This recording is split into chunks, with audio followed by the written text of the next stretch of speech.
identifying a sample hose. So for example, we need to build this hose right here. It's old, so just look at, of course, the size of the hose, which is a -12, and the PSI, which is 4,000. So this is also a -12 ORFS on the sides.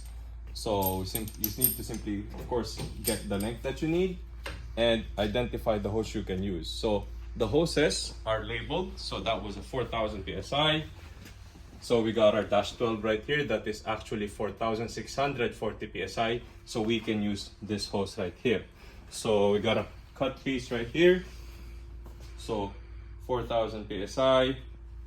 So this is the infinity hose.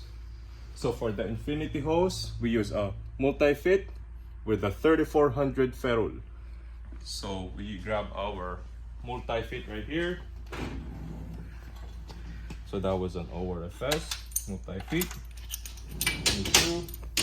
with a 3400 ferrule.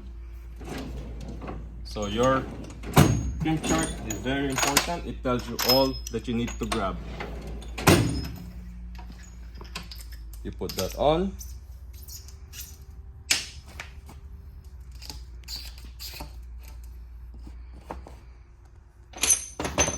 Grab the fitting. Put it on.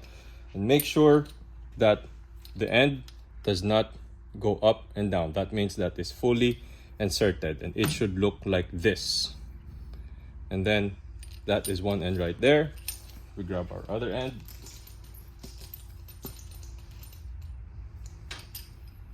-12. And now we are ready to crimp.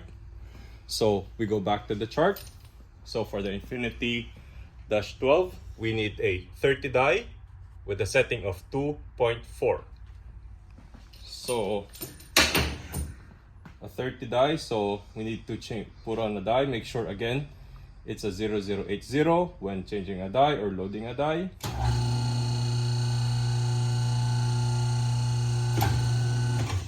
So there's no die there, so I just grab the 30.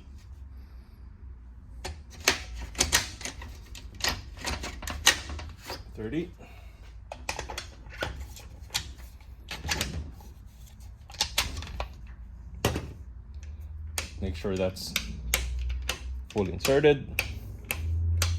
Sometimes just pushing it, shoving it helps. Open it up before changing the setting. So again, the setting was a 0240. So we changed to 02.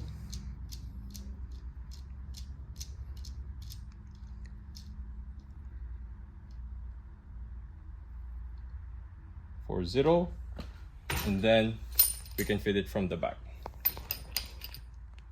I'll open this a bit more. Then we crimp.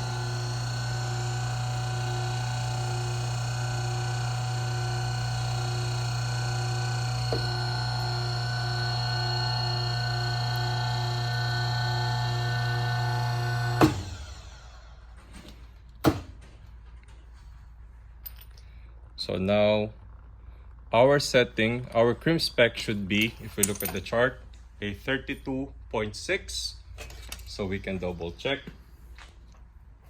with our caliper, and we are going to measure at 32.32, which is good.